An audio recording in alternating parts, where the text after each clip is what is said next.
না, কেউ নেই। এই সুযোগে যাই, কাজটা সেরে ফেলি। তোরা কেমন আছিস রে? দিনে তো তোদের দেখতেই আসতে পারি না। আমার শাশুড়ি আর স্বামী জানতে পারলে আমাকে আস্ত রাখবে না। তাই তো তোদের সাথে দেখা করতে রাতে লুকিয়ে আসতে হয়।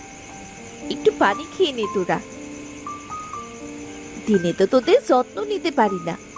তোরা কি সুন্দর হয়ে উঠেছিস রে। এখন থাক তোরা, আমি এখন যাই, পরে আবার আসবো। আর একটু পরে দুধের পিঠা বানানো হয়ে যাবে। সবাই আজ গরম গরম পিঠা খাবে। মা নিশ্চয়ই পিঠা পেলে খুব খুশি হবে। বৌমা, বৌমা। আসছি মা। সীমা বলুন। বেলা তো কত হয়ে গেল, রান্না বান্নার ব্যবস্থা কি?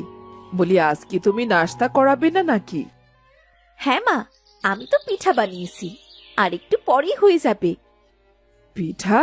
সকালে আবার কেউ পিঠা খায় নাকি? এসব বাদ দিয়ে আমরা যা প্রতিদিন খাই তাই বানাও দেখি। ফরিদ কাজে যাবে, এসব পিঠা খেয়ে কি যেতে পারবে নাকি? আচ্ছা ঠিক আছে মা। আর আমার জন্য একটু গরম পানি দিয়ে যেও তো, পায়ে খুব ব্যথা করছে। এখন পা ডুবিয়ে বসে থাকবো। হাঁ করে দাঁড়িয়ে রইলে কেন? যাও জলদি। এই তো, এই তো মা, এক্ষুনি যাচ্ছি। সালমা, সালমা, কোথায় গেলে?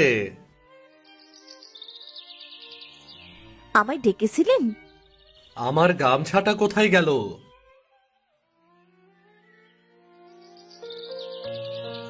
জলদি তেলের শিশিটা নিয়ে এসো, আমাকে বের হতে হবে। জলদি তৈরি হতে হবে, দেরি করা যাবে না।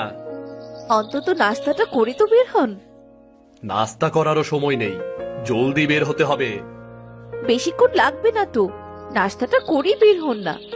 ঠিক আছে, যাও, জলদি নাস্তা নিয়ে এসো। দেরি করো না যেন, দেরি হয়ে গেলে আমির আলীকে আর পাবো না।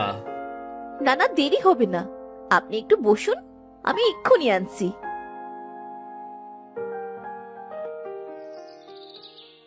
আমি আজকে দুধের পিঠা করেছি, একটু এনে দেব, খাবেন কি? না না না না, আমার এসব খাওয়ার সময় নেই। আর কি সব পিঠা বানাতে যে যাও, সংসারের এই অবস্থা, এর মধ্যে শুধু শুধু দুধ চিনি নষ্ট করা। একটু সামলে চলো, বুঝলে, একটু সামলে চলো। আরে টিপু, কেমন আছিস? কতদিন পর তোর সাথে দেখা। তা বাজার করতে এসেছিস নাকি? হ্যাঁ রে, ওই আর কি, কিছু বাজার করলাম।